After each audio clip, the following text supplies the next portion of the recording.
My name is Srikanth. I am the corporate general manager of the restaurant called as Platform 65.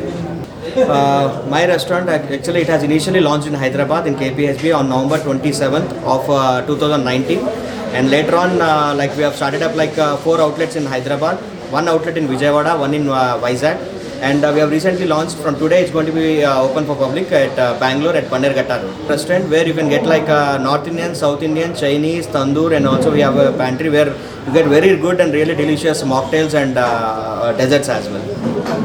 So we have got few delicacies which are not available in any other restaurant, like allam kodi wings, velluli kodi roast, which are like South Indian delicacies and which are our signature dishes. And we have got a few desserts like Sitafal Rabdi, which is like very unique and newly introduced in our outlet actually.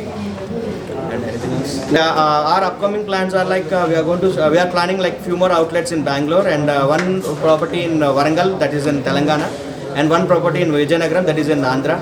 So yeah, as if now we have got a few things scheduled up, and upcoming projects are those actually.